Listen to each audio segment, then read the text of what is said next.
Welcome to the Cult Classic Horror Show. Every week, you can have the conversations you've always wanted to have about the films you love. Shut up! We're gonna get you. Not another peep. Get rid of your distractions and prepare yourself. Then lock your door. 5, 6, crucifix. You got a big surprise coming to you. You're not going anywhere.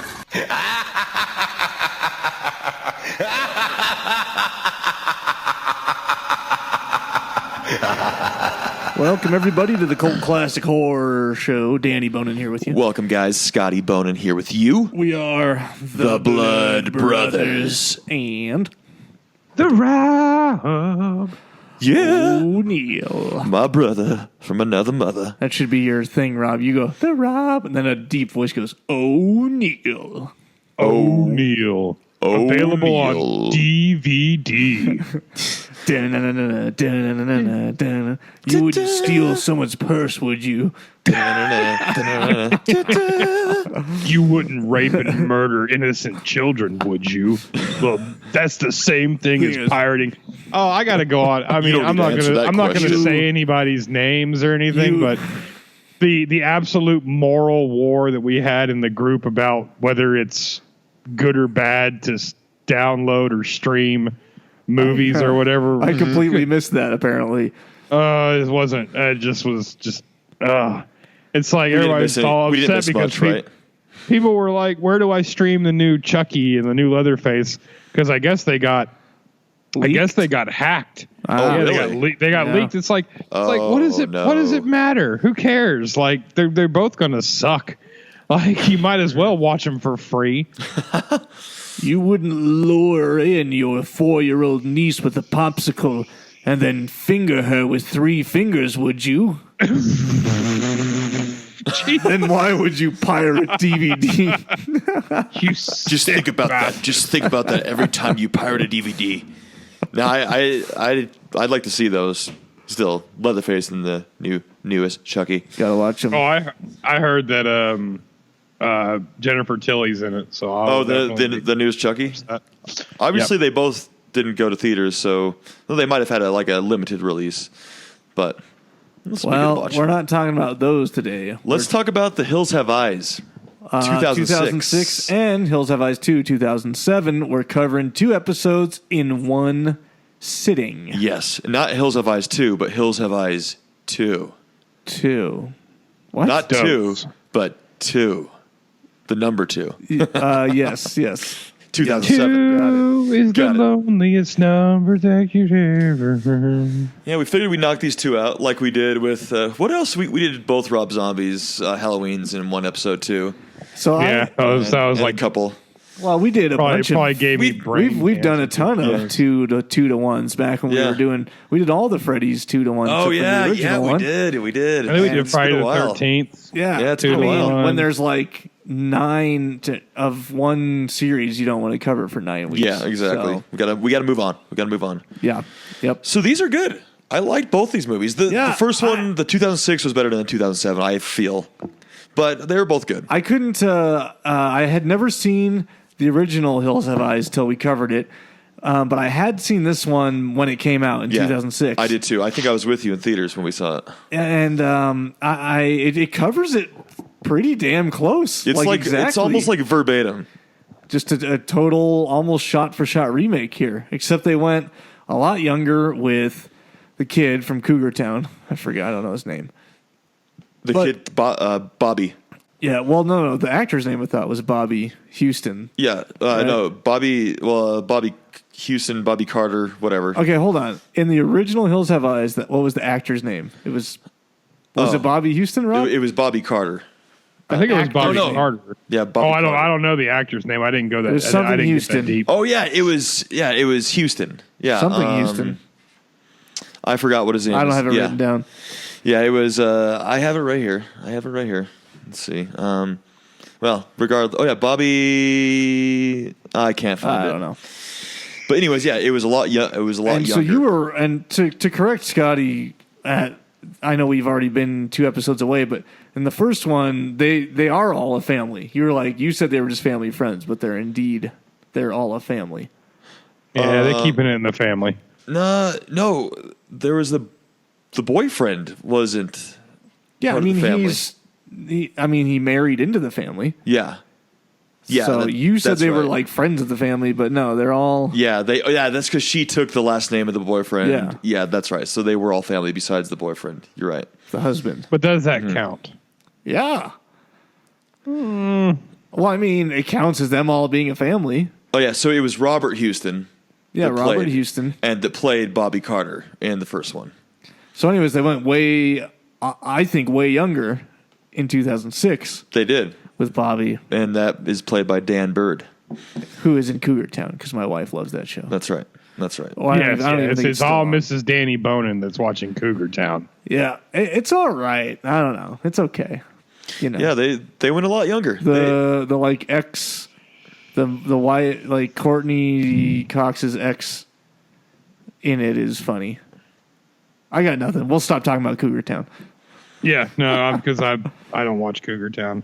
Yeah, but you watch Jersey Shore, so Yeah, Jersey Shore is case amazing. rested. I rest my case. Jersey Shore. Case rested. Jersey Shore is the best. There's nothing better. Jersey Shore. Actually, it seems how you've brought it up like twice. I think I bought them on Amazon in HD. I'm just going to have to go back and rewatch all of them. Good again. Lord. So this first one though, they kind of explain a little bit more in the beginning of like the photos of the mutations and stuff, and and they open the up with atmosphere, the nuclear tests and all that. Yeah, don't government. they open up with the guys in gas masks Yeah. dying, right? Yeah, which is a badass scene. I love that. Yeah. That was pretty awesome. With the guy, one of the hill people coming out with the pickaxe and like stabbing him in the back and like picking him up and throwing him, and Yeah. that was really cool. I don't really understand how these people have superhuman strength. I thought they just had radiation poisoning. I don't think that makes you strong. Well, apparently it does. And I actually saw, I have a fact here. So the photos of the mutation that play during the opening credits are not of atomic mutation, but birth defects caused by the use of Agent Orange in Vietnam. Oh, I thought that they got them all from Rob's family line. Well, yeah, that too. Yeah, of course. Well, that is pretty incredible because I'm almost certain that radiation poisoning and living in a mine shaft and everything Atomic else mutation would not give you like superhuman strength, and like these people they're basically superheroes. Oh yeah. Like I mean, they're throwing people 60 feet in the air. Dude, I'm telling you, man, these guys are strong. They're like all ripped. They and must big. just be strong from digging caves, Yep. I guess. They have to dig holes everywhere throughout the mountains, throughout the hills.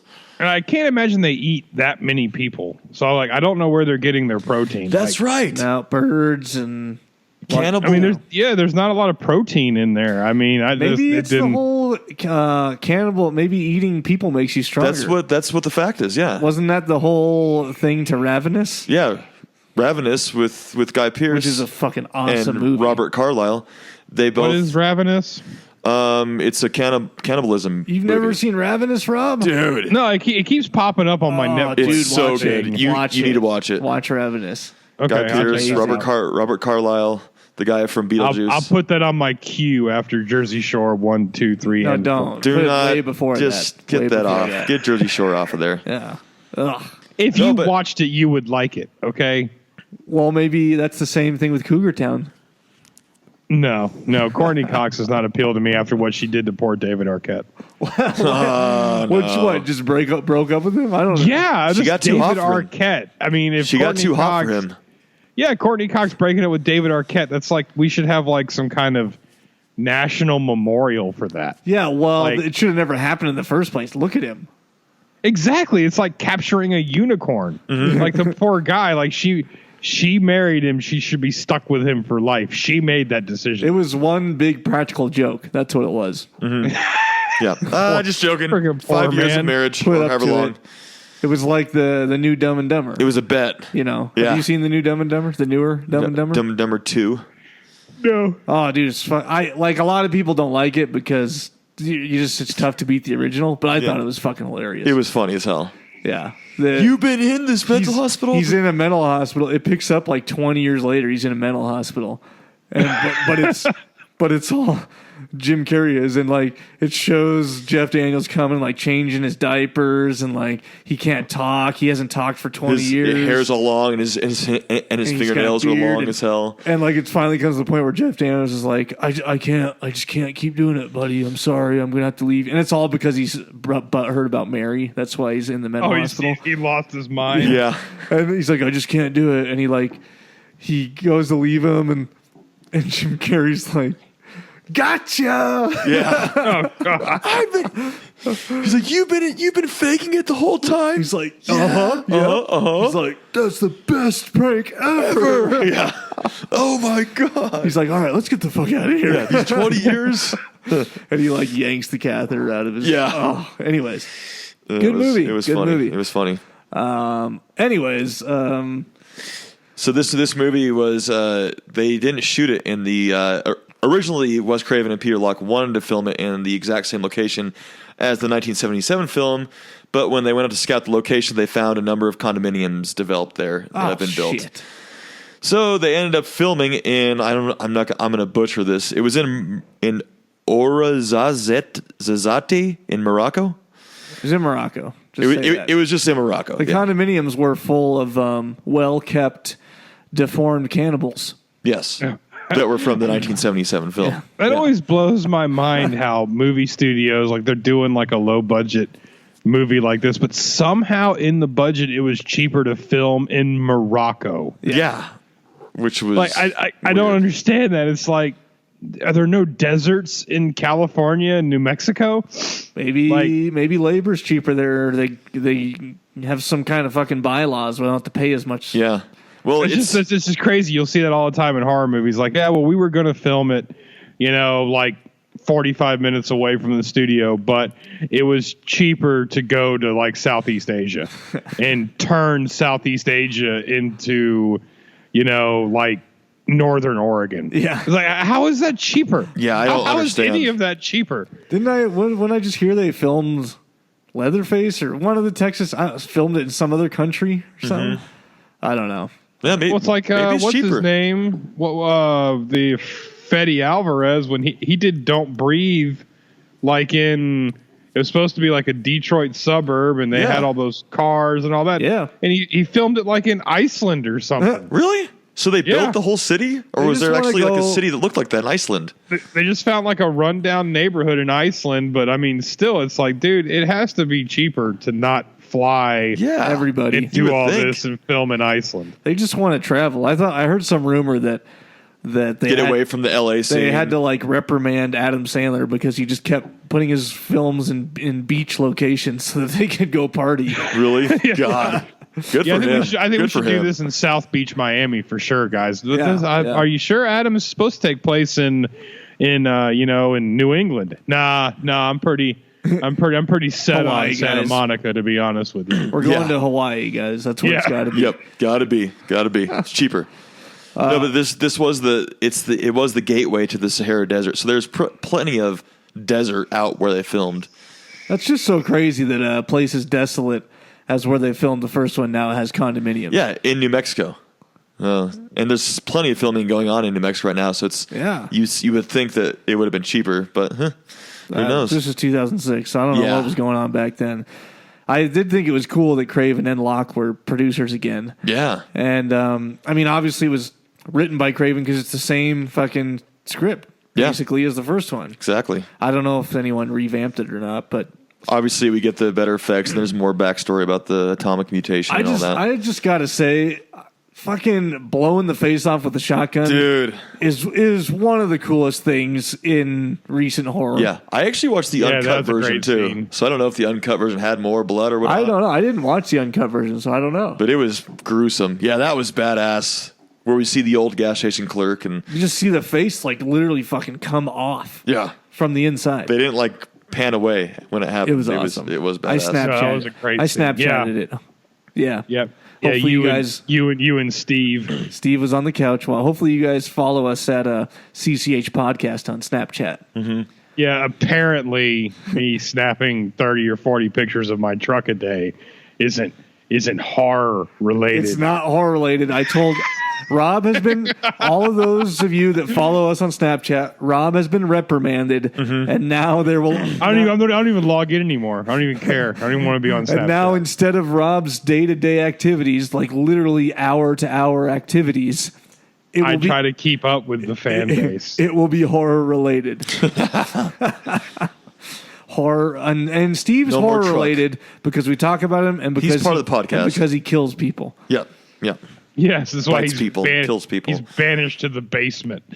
That's actually my main level living room, Rob, not the basement. I thought that was the basement area. My basement is unfinished. I have nothing. The only thing in our basement is our band equipment where we jam out. Dude, you got to get the basement. You got to get you need to just do full blown cinema room. For sure. Projector. Where do we jam then? And then where do I keep all my kidnapped neighborhood children for feasting? Yeah, I don't know. I mean, we had to punt. We'd have to think of something. We could dig up. Scotty's got space. He just bought a new house with a hot tub, I heard. That's right. Yeah, that's right. And underneath my deck, actually, there's a lot of space. So we just put him underneath there. Yeah, he also has a room for neighborhood kids called the Peach Fuzz Palace. Mm-hmm. Yep, I do. Yep. I definitely do. Oh my god!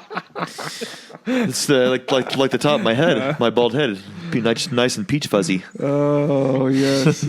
The nice man lured me down in there, and he said he had a hot tub into the Peach Fuzz Palace. He said he has fresh peaches. So Howard Berger and Greg Nicotero did the effects for this. That's why the fucking shotgun to the face was so cool. K&B effects back on. Well, there was no B, so I don't know. Yeah. There was no K. Well, they still went by the name, I think. I don't know if they did for this. In the credits, it just said visual or makeup effects by Howard Berger, Greg Nicotero. So the other guy's name I always forget. Bob? I don't even know. Bob Kunzer. I'm sorry, guys. I know you're shouting it at me right now. I know. Oh well. It says on Wikipedia K&B. Oh well, I don't know. Maybe they just kept the name. But yeah, you got Ted Levine in here, who is Ted Levine. Obviously, it was so awesome to have Ted Levine in this movie. Obviously, from Silence of the Lambs and Shutter Island. Shutter Island. Yep, that's right. But Shutter He's in Island a lot was after this. Yes. So. I just love the look, and it said almost all of Ted Levine's actions and lines were improvised. The director, who's the director of this?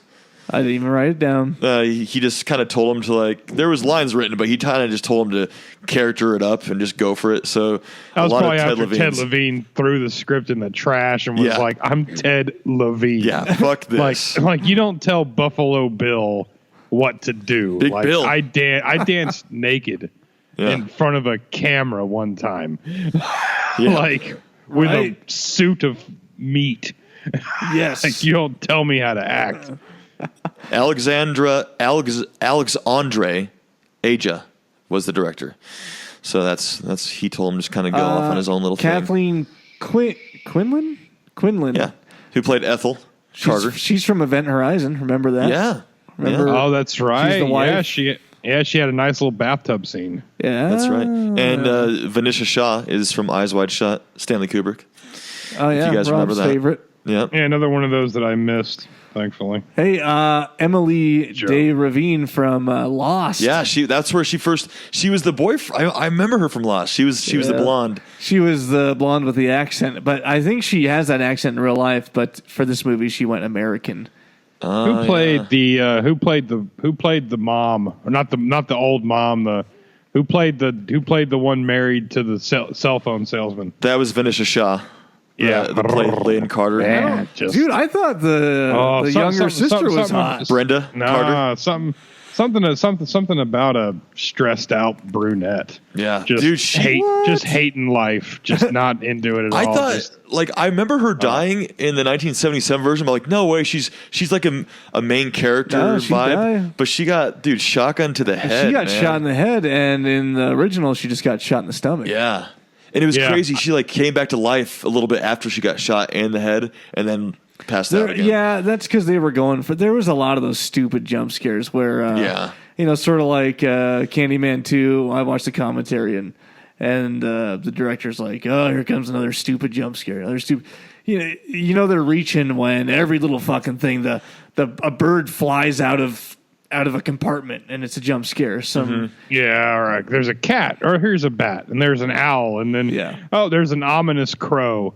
And it's like it's everything. But I didn't really care for the originals.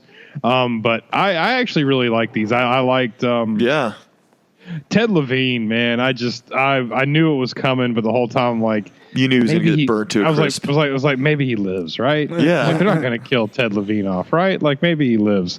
And then the tree burning scene, that was pretty intense, man. That was pretty rough. That was a good scene. I love this big ass. What was that, like a Magnum 44 that he had or something? That huge gun that he had. No, Bobby, don't give it to him. He's a Democrat. Democrats don't believe in guns. Yeah, he had some good lines. Oh, man. He had some great lines. They know that he improv that. That even makes it so much sweeter. And it probably offended everyone. Yeah, I hope it did. And I was like, yes. And then I went into my gun closet and pulled all mine out and checked on them and polished them and just held them tightly. And I sat on my bed with my legs crossed and my underwear holding my Beretta. I can picture screaming at the television. I can totally get him, picture Bob. That. Get him, Big Bob. That's what I'm saying. Did you name all of your guns too? No, my, kind of. Oh. I mean, you got Eleanor, which is like the unicorn, my favorite, which is my Beretta. Mm-hmm. And then you've got Stacy, who's she's a working girl. She's there. She's not the prettiest in the world, but she does her job. And then you got Demi. After Demi Moore for G.I. Jane, you mean Demi? Demi, yeah, that's how it's pronounced. Yeah, okay. Yeah, like if you listen to our interview with the director, you find out that it is Christopher Lambert, and he is French. French. So my pronunciation is correct. That's my CZ-P07, and then I got my Bond gun, I got my Walther.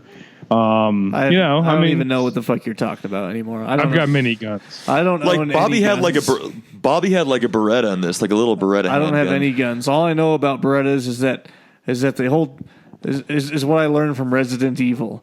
They can kill the birds and they're okay for headshots, but they're slow and they only hold 15. Mm-hmm. Yeah. Yep. There we go. All my gun knowledge comes from Resident Evil. Dang it! You just keep talking about guns. It makes me want to just go grab one just to hold it for. Hey, Rob. So Danny didn't notice this, but I'm going to ask you if you did. Did you notice when they pulled up in the gas station with the Suburban and the camper on the back?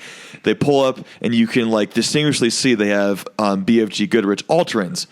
The next time they pan to the car to the Suburban, they're not all-terrains. There's some other Japanese tire.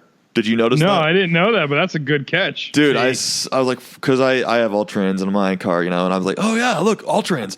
And they pan back, and you see the tires, same shot, and they're different tires, different wheels even, too. I'm like, what the fuck? That's so weird. I did not notice that whatsoever. So that was something I noticed right off the bat. Those are the things you have to pick up on. See? Danny. I noticed it, man. I guess so. I mean, geez, what were they thinking? Fucking shitheads. It's all about consistency. I'm sure that was a budgetary thing. Yeah. They could only afford the tires for so long. The BFGs are $200-$300 a piece. We need to take these back now. We got to take them back. We got to take them back. This was, like we already said, shot-for-shot remake. So basically the same story. If you've seen the first one and haven't seen this one, the original, it's basically the same story. Yep. Except better. Except better production, better actors. Production, the production, the special effects were awesome. The mutants, the mutants weren't just running around in loincloths like cavemen. Yeah, they actually had special effects. Well, the K&B spent over 6 months designing the mutants, like using 3D designs and computer-generated sculptures and prosthetics and stuff. And actually, Greg Nicotero was the guy. Yeah, he's in it. He plays Sist, who has the head/neck brace on. And the Halo headgear. Yeah, so that's Greg Nicotero. Heck little cameo appearance there. That's awesome. K&B, honestly. Well, how many times we've talked about them a lot? Oh yeah, they've. I mean, whether they were all together or just Nicotero, their practical effects are just they did great. Hands down, they're just the best practical effects. Oh, yeah. Nicotero started first thing ever was basically Evil Dead 2. Then went from the set of Evil Dead 2 to Creepshow and. Was by himself at first, met Berger, and so it's they're legendary, of course. Yeah, it has to be the best job. It has to be. It's definitely not one of those jobs I think anybody can do. You have to have a particular skill set and patience and everything. But man, to do that, especially in the time that they were doing it, where practical effects were, you didn't have to fight to get practical effects. People wanted it instead of CGI and stuff. That had to be like the biggest party. Now that'd be awesome. And now Nicotero is like one of the producers on Walking Dead or something. So he's a creator even. They requested him specifically for Walking Dead, and he's done. I'm sure they're not cheap. To do the amount of stuff they do. So I wouldn't doubt. If he owns a good piece of Walking Dead by now, he probably was like, look, we can't afford you. He's like, that's fine. How about you just give me an executive producer credit? Yeah, we'll call it a day. I did think. So the baby they were using in this was maybe a little older, and that thing totally would have rolled out of that little fucking dog bed it was laying in. Oh yeah. There's no way you'd leave a baby sleeping up on a top of a counter with no walls or anything around it, basically. Yeah, dude, that it would have been gone for sure. Oh yeah. Rolled out. What was my other note here? I was reading the where was I reading the gun scene where where he points the gun at the baby. It's not Pluto, but it's the older one. It's the lizard or whatever.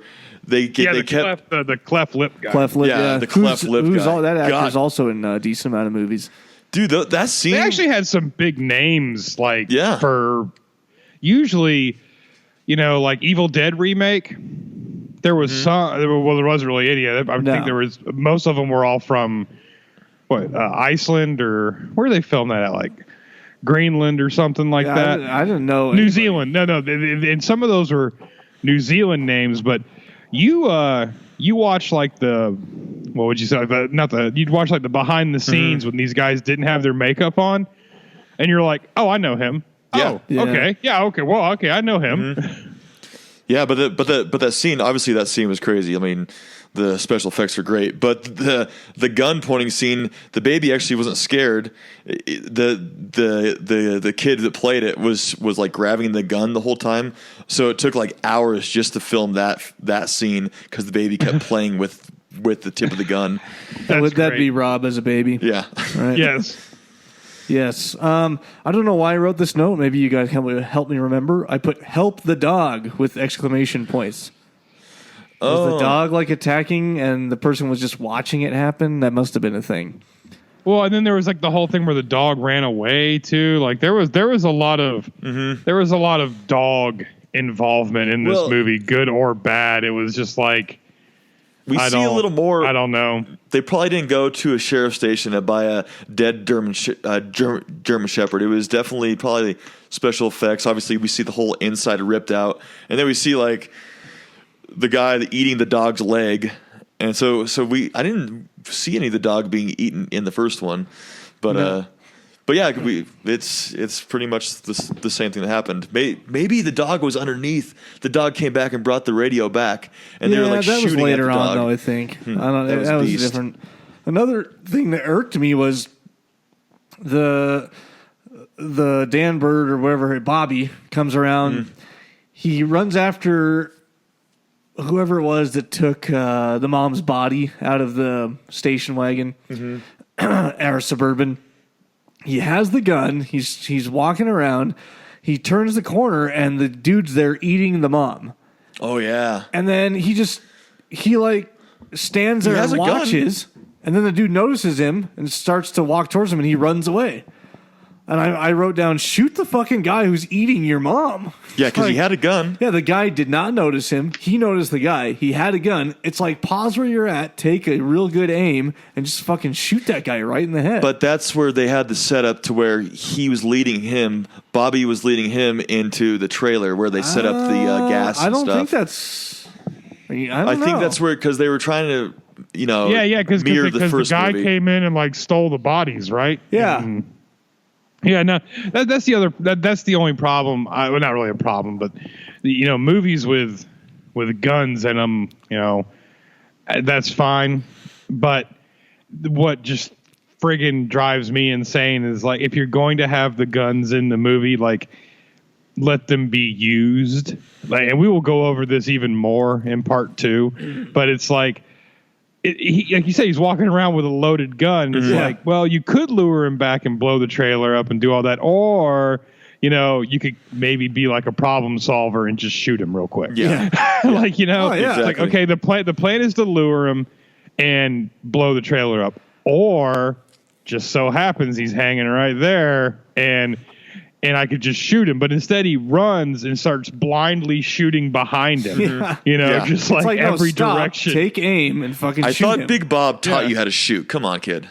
Yeah, that's the other thing too. Like, obviously this kid like grew up with Big Bob. Like he should know how to just empty it. Like, you don't have, it's not like you're like a precision sniper. You're 20 feet away. Just empty the whole gun into him and then run. Yeah, but just like do something. Just like the end of the movie, that little girl, her death could have totally been avoided if you just don't assume that the guy's dead and you just end with a shotgun blast to the face. Dude, Doug should have kept going. Just keep going and shoot him in the face. You can't take the bullets with you. No, like just one more, just split him in half, and then you're done. But no, little deformed girl had to die. Yep, Ruby. Ruby, she and dove off the Ruby cliff. Was a lot younger in this too. Yep. They went younger. Yeah. Let's talk about Doug. Aaron Stanford played Doug. He turned into a badass. He was a badass. Yeah, well, you couldn't stand him at first, but then he started killing people. Once again, this was part of the mid 2000s horror movies, to where everybody, I don't know if y'all have noticed, there was a lot of special, but everybody has to lose a finger. Like House of Wax, they had to lose a finger. He lost a couple. You know what I mean? Like, that was part of the whole thing, to where like, we're not going to like really hurt the main like protagonist, but we're gonna like maim him a little bit. Like, he's gonna every time he signs a check, people are gonna look at him funny. Dude, he went through hell and back in this movie. Yeah, like let him lose a hand. Like Ash lost a hand. Yeah, like just let him lose a hand. Sometimes like fingers seem worse than a hand. Than a whole hand. Fingernails. Yeah, fingernails are the worst. Oh God. I did like that little badass thing he does, where he has the axe and he just kind of flips it. Boop, just flips it. Like, yeah. That was shot brilliantly. Dude, just that the was axe handle so in his badass. hand, and just you know, it's like, okay, whoop, and then just drives it home. That was I pretty really love the dynamic of his character at the end here. That's like sort of my perfect ending to a movie, is when the guy just gets totally beat out of him, but he comes out on top. And then see the part cool. that it's very like Bruce Willis Die Hard. Yeah, Bruce Willis exactly. never goes through a Die Hard movie without, like, at the end, he is limping, he's covered in blood, and it makes it like he's definitely not Superman. It makes it like Yeah, he got away by the skin of his teeth. Yeah, I just love he like holds out the screwdriver and he's done, and then the freaking Hill guy, the big ass guy, like is laughing at him and points the axe at his neck, and then you hear the guy with his brain hanging over the chair talking, and he looks over and then he stabs the screwdriver through his foot.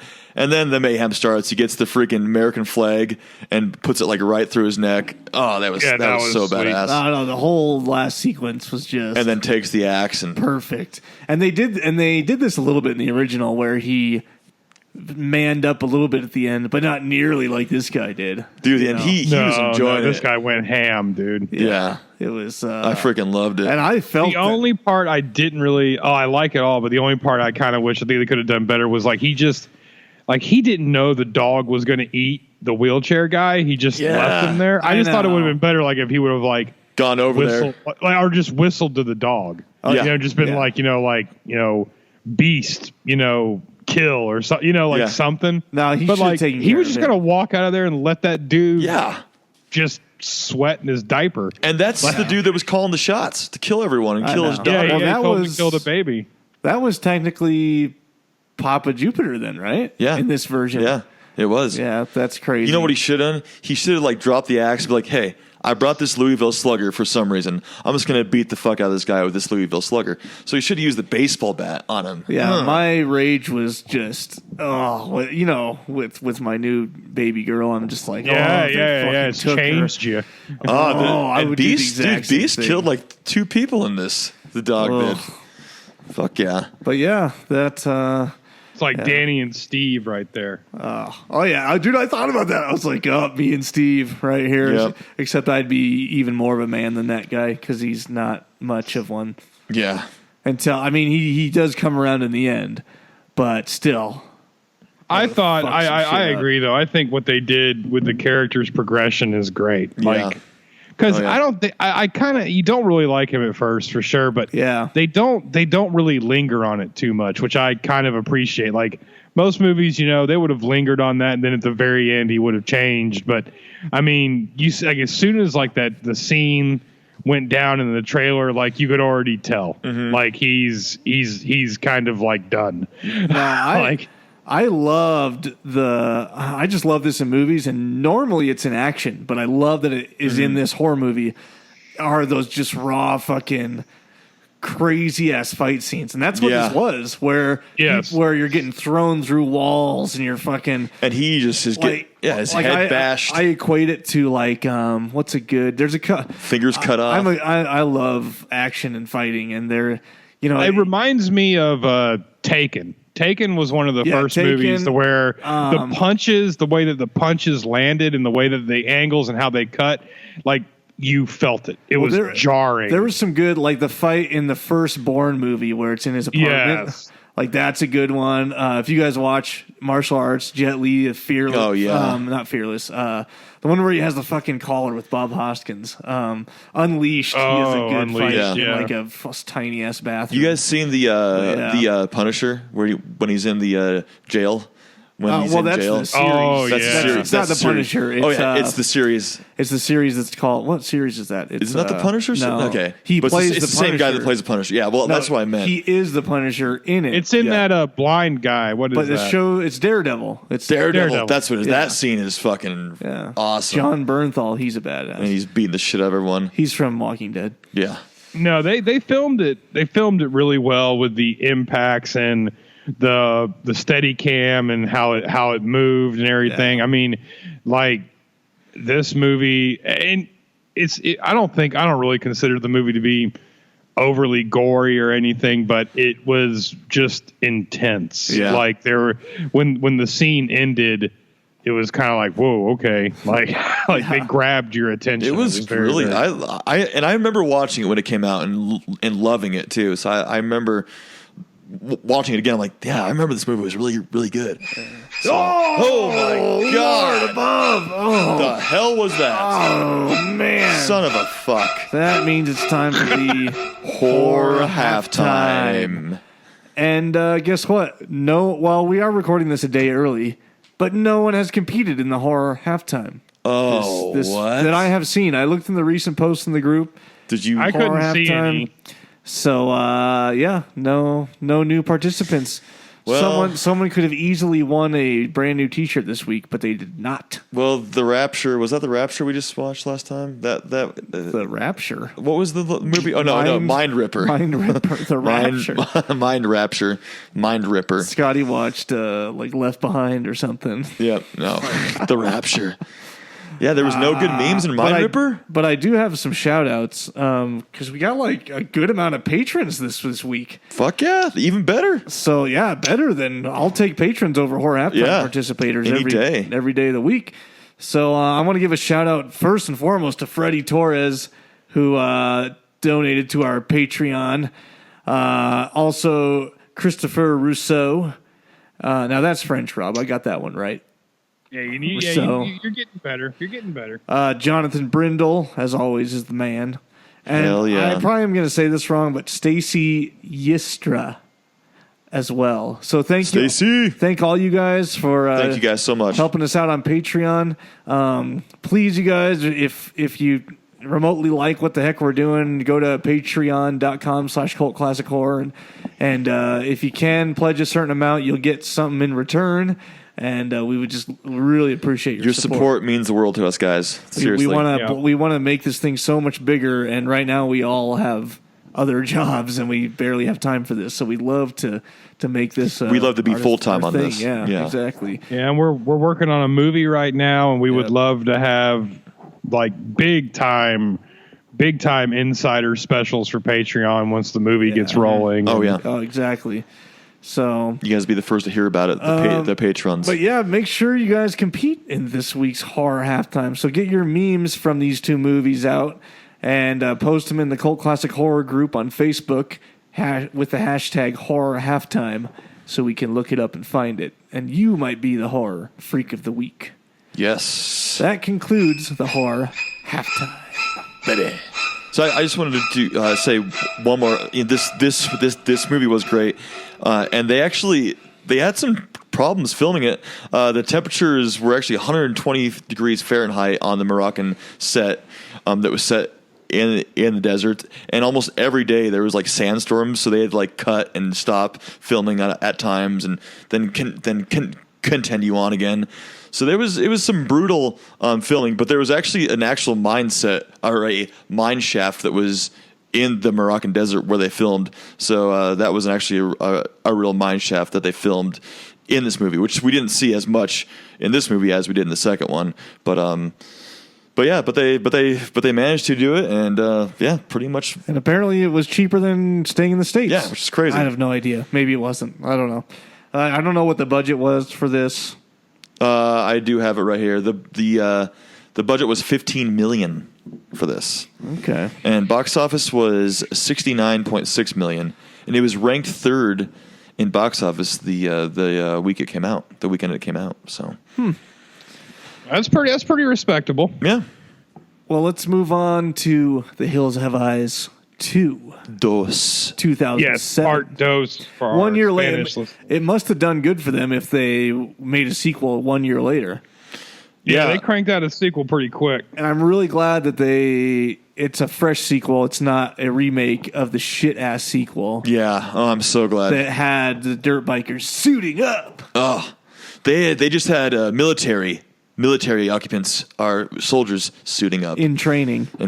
Yes. Which these guys were a bunch From of the fucking guard. idiots, man. God. Yeah, dude, there was parts in this that were almost as bad as the dirt bike. No common sense. Like towards the end, the smart ones were surviving, but we can't get down from this mountain, from this hill. Oh God, how do we get down from here? We don't have any more ropes. We can't get down. Can't you just like walk a couple miles that way and go around? Yeah, aren't you on like a plateau or something? Yeah. Can't you just go around somehow? Or, that was bad. I don't know, man. In that kind of setting, maybe if you're on like in the middle of a mountain range, you can't get down. Mm-hmm. But in desert hills, there's got to be a way you can slowly scale down some portion of that shit. Mm-hmm. Obviously, so opens with the ugliest ugly toenails that we've seen ever in my life. Oh God, that was like the fingernail thing. I was like, they were raking. I was like, if one of these things pops off, the toenails, man. I can't even. And then with the girl, obviously they they keep the females. They kill all the guys and keep the females. So we see the girl giving birth to the deformed baby in the beginning too, which is pretty fucking nasty if I might say so myself. Yeah. But we did watch the uncut. We did watch the uncut version of this, so I'm sorry if we talk about shit that's not in the normal version, because I've never seen the normal version. Yes. This is the first time I've seen this movie. But yeah, it was definitely disgusting there with Written the baby by Wes Craven and Jonathan Craven. So that is, I'm assuming that's his brother. Yeah. Okay. It is? I can look. Wes Craven and Jonathan Craven. Yes, it is. No, it's the son. It's the son of late filmmaker Wes Craven. Yeah. So, it's his son. But didn't Jonathan Craven do Mind Ripper as well? I believe so. I think so. So what, was his son like 16 and wrote Mind Ripper and made his dad produce it? No, he's born in 1965. Jonathan Craven was, so he's 52 as of right now. All right. But I think Wes Craven got jiggy with it and had him when he was like 17, maybe. I don't know. He had that song playing in the background. Yeah, he was getting jiggy with it. Na na na na na na na. With na na na na na na. Getting jiggy with it. Yeah. 850 IS if you need a lift. Who's the kid in the drop? Who else? Will Smith. Living that life some consider a myth. Yeah. Ooh, dang, you got it down, man. Rob, were you bumping that in high school? I'm bumping that today, son. Oh, really? That's on my iPod right now. Is it really? You got Will Smith's Positive Rap on your iPod. Hey, man, Will Smith doesn't have to cuss in his rap to sell records. That's true. You're right. That's because Or before movies. that he was the Fresh Prince. Dude, man, getting jiggy with it is just the best. Oh, Was yeah. it just me? It's so much better than Miami. Miami was pretty good, but getting jiggy with it's where it's at. Is it just me, or were that dude, the guy that played Crank in this, the Hispanic dude, you know? Yeah. His insults in the beginning were just the fucking worst. Yeah. I can't when they're even, riding on the truck. I can't even remember his comeback exactly, but he's something about some, and he's like 3 times, he's just like, Psh, that blah, blah, blah, my balls. Yeah. It's like, You're like, okay. Dude, your mom, my balls. Punto pinche güera. Yeah. It's like, and then, calm down. he was a little high strung for sure. Yeah, It's they like, were dude, dumb as the fuck. fuck? And then we get the guy in the beginning that looks like Harry Potter. That does dies. look like Harry Potter. Dr. Foster. Yeah. He got like a chubby older Harry Potter. Yeah. Daniel Radcliffe. He got, how did he get killed again? He got like something to the head or like another pickaxe maybe to the back. This movie was just, it wasn't horrible, but it was just a lot more campy and ridiculous than the first one. Yeah. I thought. It did get better towards the end as far as brutalness and everything, and they did some elements of the crushing fight scenes were in this one too, but it just wasn't as cool. Yeah, like No. Yeah, like the whole like porta potty scene. Like, there's the guy that was in the porta potty the whole time. There's no way and he was like cut up. There's no way that these fucking yokels are smart enough. These hill people. That was their plan. That's what they made it out to seem. They must be smarter now. Because the soldier, she's like, whoever did this to him wanted him to die slow. That would have meant that it was premeditated. They put cuts in him. They knew that if they dropped him into porta potty, it would get infected. That and the then feces would get he would in there. eventually die. There's no way they're smart enough to do. But it's funny, like it's weird. He was in the porta potty when they get there, and then the guy, the nerdy guy, goes to take what I don't know. I forgot what his name was. He goes to take a crap, and then he sees the hand come out, and then the guy starts crawling out of the porta potty. I'm like, why don't you crawl out of there like before? Yeah, why did he wait 2 days to crawl, or a day or hours to crawl out of there? He was enjoying the shit. Oh yeah, Napoli, David Napoleon. I've seen a couple videos on YouTube where people do that. They climb into porta potties. Yeah, maybe he enjoyed it. Yeah, maybe he did. Is this some kind of new thing? It's like a mud bath or a hot tub. It's good for your skin. It makes your skin soft. Yeah, exactly. But anyways, so yeah, that was pretty disgusting. And then while this is happening, everyone else is up the hill and going to see what the light shining is. And obviously, then that's when they find Foster, the Foster guy. And then they're stuck. Yeah, they can't get down. This is stupid shit ever. And they climbed up the rocks, but they can't climb back down. Well, I don't know if they all rope climbed up because that's what happened. Right. They used ropes. They climbed up there, and There's just no other way down, apparently.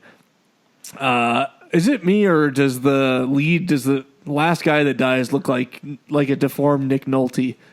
Oh, the last like hill guy, the guy that's the main the mutant. Yeah, he definitely does. Who rapes her?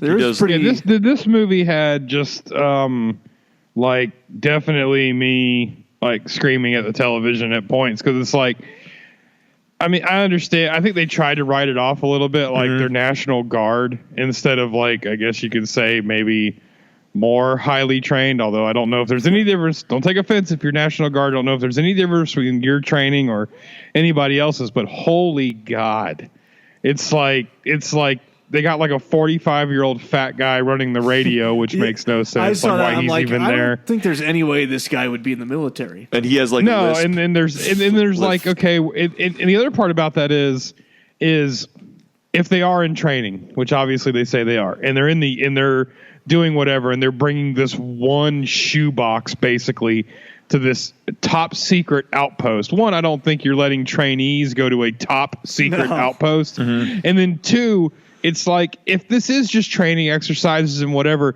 you're not using live rounds. And then three, it's like, as soon as they get there, they're like, okay, instead of driving this truck out to where we can get radio signal, let's take all these idiots who failed their training miserably, give them fully loaded automatic weapons, and let them go wander out into the mountains. Yeah. And it just and then the other part, the only good part about the military stuff to me was I actually liked some of the drill sergeant's insults. Yeah. Like, you know, and he told that guy, he said, you're going to stand on one leg and make sure nobody uses or molests. I just love that, or molests this porta potty. Yeah. I just thought that was brilliant writing. I jotted that down for our script. I'm like, I have to use that somewhere. Yeah, that was because it was great. But then again, it's like, you see, there's just certain things in here that I wish they wouldn't have done so much. It's like, you're trained, stuff's going down. I mean, you know, I'm sitting here petting my Beretta right now. I sent Scotty a picture. Yeah, I saw that. But like, great. Are you in your underwear? No, I got pants on. Damn. But it's like one of those things that's like, it's okay. These things are happening. Like, it's getting worse. It's getting progressive. There's something going on. Let's just leave our rifles around. Like, it has a sling on it. Just put it over your shoulder. They always and then when she sets her rifle down, they do like a close up on it. Oh, look, it got set down, and then they pan back to her. I'm just picturing Rob sitting there in his underwear, cross-legged, whitey tighties. They're whitey tighties. Yes. And holding his gun, petting it.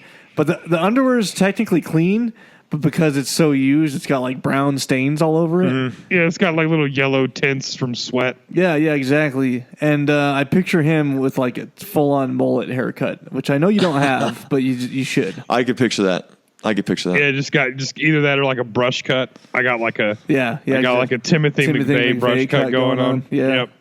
Yeah, I see. We've been listening to the same episodes. We have been, and but no, it's just that's why it's just they're just because you could have just wrote it around that they were in training and they were using blanks and the guns were useless, but the whole and the fact that the mutants don't really use the guns against them, and it just I don't know, it just absolutely just I was screaming, and then Then you got you got old Lunchbox who trips, falls, and puts like 30 bullets into his sergeant's chest. Yeah. It's like, come on. Like I said, it was not as bad as the dirt bikes. Yeah, it was not as bad, not even close. But it was still it was still in the realm of dirt bikes with they got snazzy uniforms on, but they're useless people. These are all useless people. They are actually, and a couple of them turned out to be.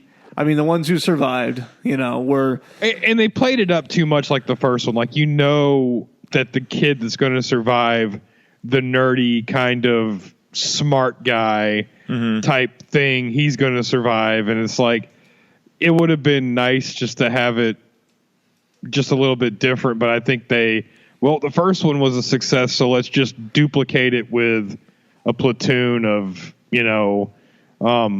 National Guardsmen instead. Yeah. So I actually was reading here. So Wes Craven actually originally had the idea of Brenda from the first film, the girl from Lost, enlisting in the National Guard to overcome her fears, only to be sent back to the same desert with mutants. She had to be. That'd have been worse. Yeah, she was the only one who knew where the mutants' hideout was located. The idea was cut, obviously, because she was in Lost in 2004. So I would have almost dug that better if it was not she joined the National, because that's too much like the second one where the racing team owner was little Bobby, and then Ruby, all that. And then Ruby is there. She's normal now and takes him back, and it definitely would have had reminiscence. The whole racing team one on the second one is just fucking ridiculous. I don't know who thought of that plot point. Yeah, I'm sure Wes Craven's sitting there. What if they went on a search and destroy mission with dirt bikes? No, Wes, no, we're not doing it. We've already tried it. And then maybe they come up with some kind of jet fuel that will only work in dirt bikes. Damn it, Wes. You already tried it. We're not doing that. Not doing it this time. Do you think Lance Henriksen will take my phone calls after mine? No, I'm almost certain he won't take your phone calls after Mind Ripper. I think we need to stop while we're ahead. No more brainstorming from Wes. Yeah. But I just, sequels are hard. Like, I'm kind of glad everybody was freaking out about, we need to make an Evil Dead 2013 sequel. I'm glad that they didn't, because it would never be as good as the first one. Mm-hmm. But you never know. Well, the only way that it could be as good as the first one is if it's kind of like Evil Dead 2, a little bit wackier, and you don't. And Bruce Campbell's the only one that could pull that off. Yeah, I would still go watch it. It would be so hard to do. Yeah, but I don't know. It's like I think it would have been better if it was that. If it was like picked up almost like Halloween 2 did. Like, let's just pick it up. They made it out alive. They were already on kind of a military, what is it, like Section 16? Yeah. And they send this crew to go and clean house. Yeah. And that would have, almost like Aliens 2, they're sending Ripley back to whatever, as like a liaison. It is kind of like that, because they show up and everyone's dead. That would have been cool. And people, it's corny. It's this, it's kind of true, and it rips off on Alien. That's fine, but it's still, this is basically like, look, we made money with part one. Let's just shovel this out here, and let's see if we can make some money, because there was just too many, like Danny said, and like y'all are saying, this movie was lacking all of the edge of your seat kind of intenseness. Totally, like the first one. And because it's almost like I've been here, done that now. And it did have a vibe of Aliens. I was actually going to mention that, because they're going back with firepower. But what was different and dumb is that in Aliens, you have the one alien in the first one, and they obviously have trouble defeating it because there's no weapons. And it's just, it's tough. So then it makes sense they come back in the second one if they have all these Marines and firepower. Mm-hmm. Well, there has to be more than one alien. Otherwise, they just shoot it. So there has to be, tons of aliens. Whereas, I think that would have been awesome. Yeah. Like you said, the first one was a survival horror. Yeah, for sure. Yep. And then this one, is reminiscent of that. Now we got a platoon. Just make it like that. Make it a platoon of trained Marines or whatever, or National Guard or whatever branch of the military insert here. And they're up against it turns out that one family you were up against was just like this little group. And now you're up against all of them. Well, and there turns out to be many, many, many more. And that would have been cool, but it wasn't. So what was wrong in my mind is that these people were fighting the same amount of freaks as the people in the first one, but the people in the first one were just normal people with pretty much no firepower and no training, and one of them's a kid, and and it's almost not exciting, because now you have a troop with firepower soldiers against the same force. It's not like there's more of them, and you're and then why can't they just shoot them all? Yeah, I know. Didn't they say in the beginning of this movie that they knew that those people were out there and they had been slowly blowing them up, or slowly trying to get rid of them? I thought that was part of it, was the military had knew, but either which way, how did the military not know? I assume after this family escaped, but I think that if this family defeated him from the first one, which was basically like, what, you lost Big Bob quick, so he doesn't count. I mean, basically, it was a cell phone salesman, 2 teenagers, and a baby. And in this one, you've got like, what, 8 to 12 or something? Yeah. Like heavily armed military personnel. And they kind of pick them off the same way. It's like, oh, I'm just going to get as close to the edge of this cliff as I can, turn my back on whatever is behind me, and just take in the whole view. It's just, I don't know. It just kind of, I think if you were going to go that route, why didn't you just make it another random family that wanders into the desert kind of thing? But, well, do you have I totally agree with you, do too. You know what the budget was on this one? Or? The budget was $15 million. The same as the first one? Same. Seems like they had more money to play with on this one. But box office was only $37.4 million. They didn't not 70. They didn't come back with a third one after this. Nope. Yeah, we had the Derek Mears in this, though. The Jason 2009 Friday the 13th. The Chameleon. 13th. Yes, the Chameleon, who it took 4 hours all together to apply all of his makeup. And but yeah, he was. I could totally tell that it was him because that bald head. You always see that. Scotty's other brother. Yep, Derek Mears. Y'all do look so similar, you and Derek Mears. I know, man. He has no eyebrows. I don't have any eyebrows. I have some peach fuzz there, but yeah, this was also shot at the same location as the Hills Have Eyes 2006 in Morocco, and I guess they went deeper into like the mine shafts, and actually the same team created the mine shafts that they created the caves for the Brit horror, The Descent. So they came in and created all the mine shafts and underground passageways and stuff. That scene was pretty cool, where that Mickey guy got like pulled through that hole, and his whole boat. Oh, that was pretty good. His whole body like folded like a folding chair. Although he should have just jammed his gun in the hole and shot. Yeah. I don't have a shot from 5 feet back. No, that's probably true. I mean, but why don't you just? That's like the other thing is like, I mean, the guns in this movie were just like basically fancy flashlights. Yeah. Like, I mean, they didn't do anything except for kill, except for like through friendly fire. And then it was like the other part was like the whole ropes thing. It's like Danny said, you could have walked around. I'm almost certain. Yeah. And then 2, it's like, they left the bag of ropes like in obnoxiously long way. It's like, wouldn't you keep the tools you need just kind of close to you in general instead of like, no, hey, where's the bag of ropes and carabiners and stuff? Oh, I'm gonna leave it like it's explosives. I'm gonna leave it like 30 yards back there in case it goes off. Yeah. I don't want anybody to be around it in case that bag of ropes just goes off for no reason. But I'll basically like throw my rifle wherever. Oh, they did just drop stuff like, oh God, this rifle is I'm just going to drop it over there. I hope nobody comes around and takes it. Oh, this bag of life-saving equipment. Just leave that there. That's fine. Oh, and not one of them ever stopped and thought, yeah, how was the guy signaling me with a mirror get up there if there's no climbing equipment? Yeah. Obviously, he must have walked around somehow, They're going through somewhere. the caves, but they don't know about the caves yet. Yeah. So. Or maybe if you're lowering down, someone might cut the rope. I don't know.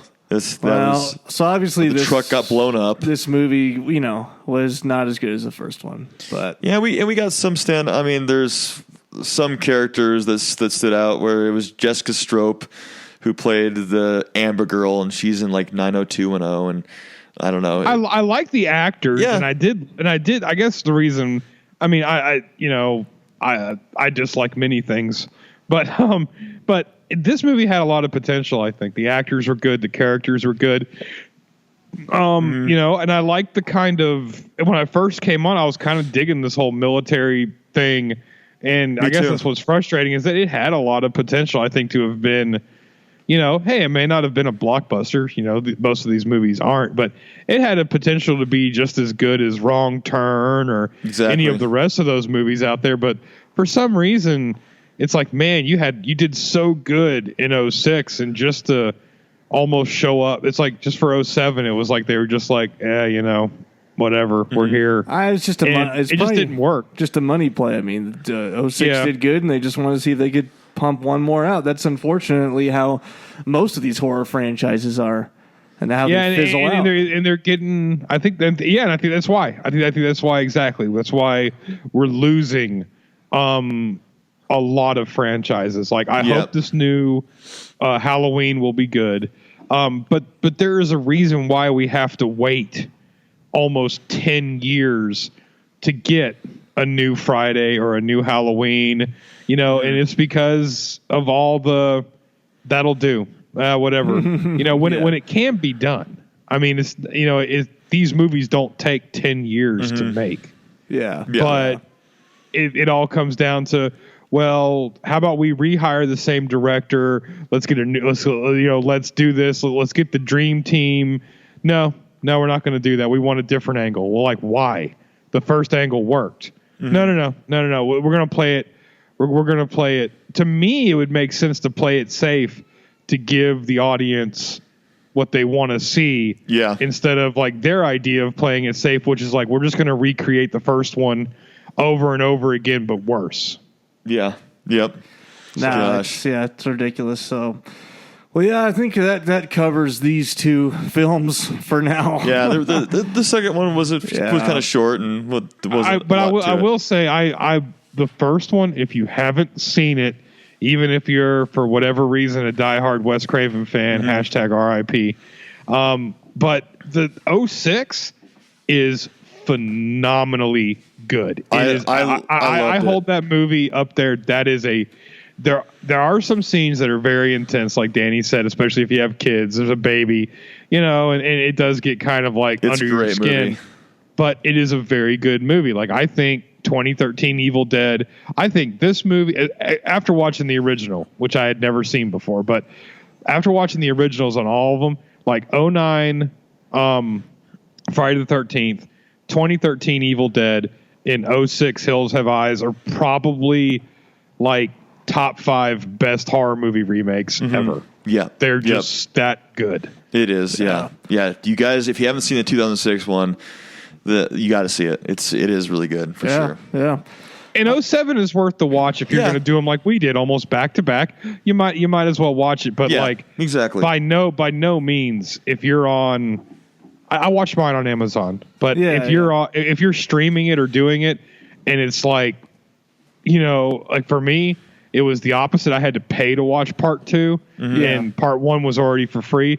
But if it's the opposite, you just go ahead and pay to watch the first one. I mean, it wasn't bad. Don't settle for the second one. It was still good. The first one's a must see. I think it's a must watch movie. Yeah. And the second one still has some good special effects in it. And the guy when he cuts off his arm, and then when they finally kill the other guy, and so it was still good. Yeah. It's a good Saturday afternoon like double feature. Watch both, but do whatever you do. It's been a while since we've had like a really high recommendation, I think. Yeah. But I watched 06. I hadn't seen it probably since it came out, more or less. But me too. I was like, this is good. Yeah. This is really good movie. Danny was snapping it, and I had watched it the day before, and I was like, I think I'll watch it again just because it just. Did you watch it again?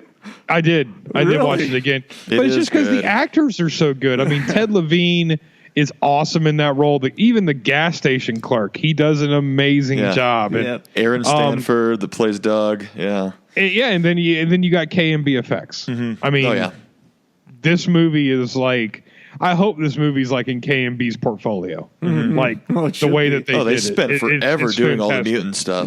Yeah. Oh, so watch the first one, and if you have some time, watch the second one. Do the second one too. Definitely. Well, cool. Let's talk about. Let's move on to our last segment of what did you watch this week. Yeah, this is when we get up close and personal. Oh yes, sir. Did you guys watch any? When we talk about stuff that we do as our extracurricular. We don't even get paid. No. We don't even get paid to talk about it. I know. Paid for any of this. God. I mean, like I get, through like emotional favors, like awardness, like paid through favors. Yes, of course. Emotional, exactly. Emotionally getting paid. So, anybody, Rob, do you watch anything this week? What was the movie you told me to watch? What did I tell you to watch? No, I watched it. I mean, I just told you to watch Ravenous, but that's not it. No, it was the one you told me to watch last week. Was it? What the fuck was it? I think it started with a P. A P? I think of it. Wasn't that haunted house movie you told me to watch? Was it? It was demonic? Yes. Was that yes. it? Sorry. Yes, and I did like it. I thought that was demonic. I thought that was a pretty good movie for sure. It was a Netflix thing. Yeah. Okay. Yeah, so it was good. And then I'm not going to talk about it too much, but it was out of like all the crap on Netflix, that one was pretty good. I did like that one. Yeah. And then I went back and it is on Netflix. It's an old movie, but I don't know how many people have actually seen it because I think it was kind of underground when it came out. The Reaping. The Reaping, yeah. Reaping with Hilary Swank. And I completely forgot, man, Idris Elba is in that movie. Oh, wow. And, I loved it. I loved it The even Reaping. better than I need to rewatch. I did watch it when it came out years ago, but I forgot it's one of those movies like, yeah, you forget about it. But when you it is such a good, oh, man, it's awesome. I got to watch awesome. it. I think I saw it when it came out, but it's been a while. Yeah. No, that's cool. What is that? Is that just those two? Yeah, that's all I watched, but I cannot. All right. I don't got anything, guys. I cannot stress enough. If you haven't yet, or if you have, rewatch. But if you haven't, go to Netflix and watch The Reaping. It is absolutely awesome. I'll watch it again for sure. Me too. Netflix. Scotty didn't watch anything. Didn't get anything this week, guys. I'm boring. Danny was all busy going and watching Twilight on Ice or something. I did see Frozen. Yeah. Yes. Frozen in Denver. Frozen came through. And it might be on Broadway soon. But that does not count. No, I watched. I started watching Twin Peaks because it's on Netflix, and I've never seen it before. That like '80s murder mystery. I show. love Twin Peaks. Yeah. Who killed Laura Palmer? Yeah, exactly. So I'm like 3 episodes in. I haven't is it a watched TV all series? Yet. Yeah, from early '90s or late '80s, something like that. So yeah, I started watching that. It's pretty awesome. I just heard good things. I've never watched it, and I just watched on Amazon The Girl with All the Gifts. Oh yeah, I've seen. It was good. It has Glenn Close in it. It's sort of a post-apocalyptic, almost basically zombie thriller. And it's crazy. You guys should watch it. It's free on Amazon if you have Amazon Prime. So, I saw some guy watching that on the airplane when we were going to Mexico. Yeah, it's pretty good. Pretty good. So nice. I think those are the only ones because then I watched both of these this week too. I think that's it for me. So yeah, check those out. I watched Hills of Eyes and Hills of Eyes too. Yeah, of course. Yep. I mean, that pretty much wraps us up. We are on the schedule. I know we don't really talk about it ahead of time, but we are planning on doing prom night next. Ooh, prom night. So there's 4 of them. So yeah, we have it planned out so that we'll do 4 weeks of prom night, and then I think 4 weeks because we're doing 2 per episode. 4 weeks of The Howling after prom night, and that'll get us into December. And for the whole month of December, we are doing Christmas themed horror movies, and I can actually read off the ones we're doing if I go back to the calendar I have in my notes here, if I can frickin' find it again on the spot. The calendar. I'm excited about the Christmas ones because I don't think I've seen any of them. Yeah, I really have me not. neither. Okay, we got 4 weeks of prom night, then we got The Howling, and then in December we're doing Krampus, Jack Frost, Silent Night, Deadly Night, and Black Christmas. Nice. Yeah. So, and then I know there's plenty more, but there's plenty more Christmases coming too. So yes, there is. We'll hit them next year. But yeah, make sure you join the group on Facebook, Cult Classic Horror on Facebook. Like the page, facebook.com/Cult Classic Horror. Submit your horror halftime memes in the group, #horror halftime. Follow us at CC Horror on Twitter and Cult Classic Horror on Instagram. Follow me at Danny Bonin on both. And me as Scotty Bone at both. And Rob. And at the Rob 1986. Follow us on Snapchat at CCH Podcast. And please check out the Patreon. We got some awesome stuff for you there if you're willing to pledge a little bit of funds. Yeah. Patreon.com/Cult Classic Horror, or you can just go to cultclassichorror.com and click on the Become a Patron button that's really big and obvious. So thank you guys for joining us, and we'll catch you next week. Thank you guys. Don't you blame the movies. Movies don't create psychos. Movies make psychos more creative.